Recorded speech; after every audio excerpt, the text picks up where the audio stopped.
सपाई किले को ध्वस्त कर भगवा लहराने के लिए भाजपा ने क्या कुछ नहीं किया। हर बार चुनाव में नया पैंतरा आजमाया पर कोई भी काम न आया। इन्हीं पैंतरों में से एक पैंतरा भाजपा इस बार के लोकसभा उपचुनाव में भी आजमा रही है। ये पैंतरा और कुछ नहीं बल्कि सपा के बागियों पर दांव लगाने का है।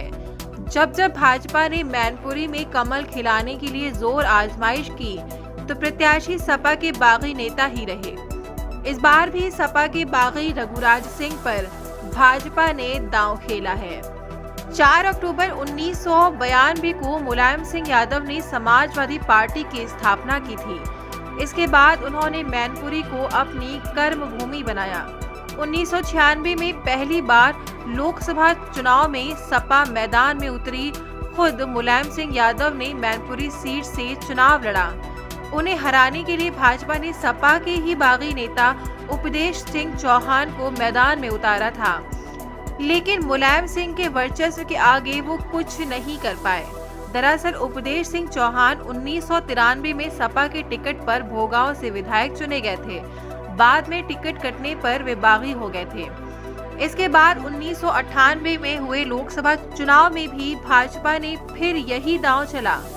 मुलायम सिंह द्वारा खड़े किए गए प्रत्याशी बलराम सिंह यादव के सामने भाजपा ने सपा की राष्ट्रीय कार्यकारिणी में शामिल रहे अशोक यादव को प्रत्याशी बनाया। अशोक यादव भी निजी कारणों से सपा से बागी हो गए थे। जीत का सेहरा इस बार भी सपा प्रत्याशी के सिर पर ही बंधा। इसके बाद भाजपा ने फिर यही पैंतरा 2004 के लोकसभा चुनाव में आजमाया। 2004 में मुलायम सिंह यादव के सामने सपा के बागी पूर्व सांसद रहे बलराम सिंह यादव को भाजपा ने चुनाव लड़ाया, लेकिन वही बलराम सिंह यादव जो कि सपा के टिकट पर मैनपुरी से सांसद चुने जाते रहे थे, उन्हें जनता ने नकार दिया और मुलायम सिंह की जीत हुई। यानी कि मैनपुरी में भारतीय जनता पार्टी ने अपनी इज्जत बचाने के लिए हमेशा दूसरों के कंधे पर रखकर बंदूक चलाई है। भाजपा ने यहां अपनी पार्टी का कभी भी कोई प्रत्याशी नहीं उतारा। जब दाव खेला तो सिर्फ सपा के बागियों पर। मुलायम सिंह यादव के निधन के बाद हो रहे उपचुनाव में भी भाजपा ने इसी पुराने पैंतरे को आजमाने का काम किया है। इस बार मुलायम सिंह यादव की पुत्रवधू डिंपल यादव के आगे सपा के बागी रघुराज सिंह साके को चुनाव मैदान में उतारा है। रघुराज 2 बार सपा के टिकट पर सांसद और 1 बार विधायक भी रह चुके हैं। भाजपा के जिलाध्यक्ष, भाजपा के संगठन से लेकर राष्ट्रीय संगठन में शामिल नेताओं का दावा है कि इस बार मैनपुरी में कमल खिलेगा।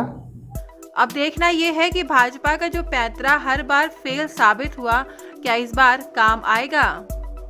मैनपुरी लोकसभा सीट हमेशा से ही यादव बहुल्य रही। इसी के चलते समाजवादी पार्टी और मुलायम सिंह यादव के नेता के रूप में उभरे तो ये वोट उनके साथ जुड़ गया। ऐसे में भाजपा का मानना था कि अगर सपा से बागी होने के बाद भाजपा में आया नेता सपा के वोट बैंक में 10% की भी सेंधमारी कर पाया तो जीत उनकी होगी। हालांकि ये गणित कभी जनता ने स्वीकार नहीं किया। आज एकदम बिल्कुल स्थितियाँ ये भी साफ हैं कि जनता जानती है कि न कहीं गुंडई होगी, न कोई बूथ लुटेगा, न कहीं दादागिरी चलेगी। निष्पक्ष और स्वतंत्र चुनाव इस बार के होने हैं, जहाँ डंपिंग, संपिंग, लुटैती, डकैती, छिनैती चलने वाली नहीं है। जनता को स्वेच्छा से अपने मताधिकार का करने का अधिकार मिलेगा। इससे भी हम लोगों को बहुत बड़ी संख्या में वोटों का लाभ होगा।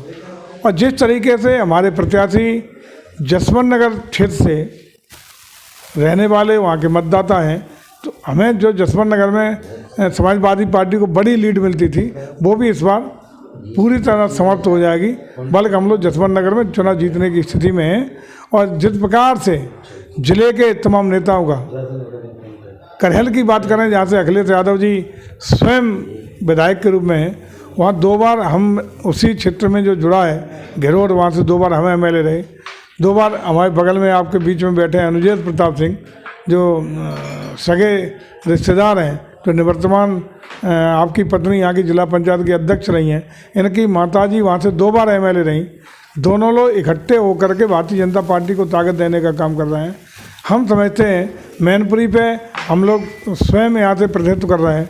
भौगांव से आदरणीय रामदेव अग्नोत्री जी माननीय विधायक, जो पूर्व में कैबिनेट मिनिस्टर थे पिछली सरकार में, वर्तमान में भी माननीय विधायक भौगांव से हैं। आपके नेतृत्व में वहाँ भौगांव पे अपार संभावना है।